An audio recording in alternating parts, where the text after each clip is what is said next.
জামাত ইসলামের মুফাসসির পরিষদ নামের একটা সংগঠন আছে তাদের।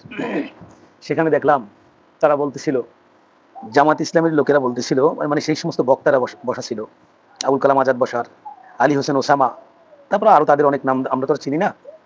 তো সেখানে বলা বলি হচ্ছিল যে জামাত ইসলামের আলেমরা বলছিল যে কওমি আলেমদের মধ্যে কোনো যোগ্য ওলামায়ে কেরাম গড়ে ওঠেনি।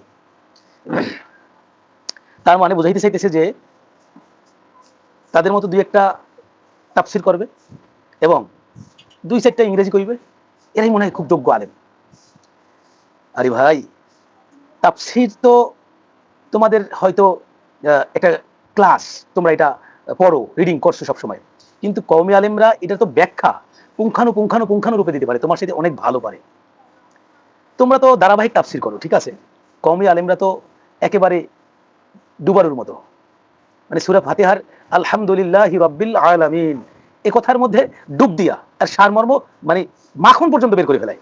কিন্তু তোমরা ওই সকল প্রশংসা আল্লাহ তাআলার জন্য এতটুকুর মধ্যেই শেষ। কিন্তু কওমি আলেমরা তো মাখন পর্যন্ত বের করে ফেলে, তোমরা তো তা পারো না। পারবা কি করে? কারণ তোমরা বলো যা, অন্তরে তা নাই। তোমরা নামাজ পড়তে গেলে ওইটা তোমাদের শুকনো নামাজ হয়। তোমাদের প্রত্যেকটা কাজের মধ্যেই দেখা যায় মানে মডার্ন ইসলাম, আধুনিক, মানে নতুন এই যে স্টাইলিশ ইসলাম, তোমরা এই আধুনিক স্টাইলিশ ইসলাম দিয়া কওমি আলেমদের ইবাদতের মানদণ্ড কিংবা তাদের যোগ্যতা প্রমাণ করতে পারবে না। তোমরা আসলে মানুষকে নিন্দাইতে জানো। তোমাদের ভাগে এখন ওসামা চলে গেছে, সে এখন খুব ভালো, মানে কওমি আলেমদের মধ্যে এখন জাদরেল আলেম হয়ে গেছে। অথচ যখন কওমিতে থাকতো তখন কিন্তু তার নাম আর ভুলে মুখে উচ্চারণ করতে না।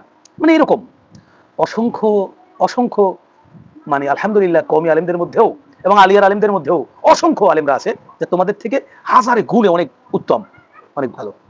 শুধু এলেম দিয়ে কি করবা ভাই? শুধু এলেম দিয়ে কি করবা যদি আমল না থাকে? আমল দিয়ে কি করবা তুমি যদি এখলাস না থাকে? হ্যাঁ, এখলাস দিয়ে কি করবা যদি কি তাকওয়া না থাকে? আল্লাহর জন্য যে আমি তাকওয়া ভিত্তিক আমলটা করতেছি। আজকের মুসলমানের অবস্থাটা এমন, মুসলমানদেরকে পিটাইতে বাহিরের শত্রুর প্রয়োজন হয় না, ঘরের শত্রুই 100%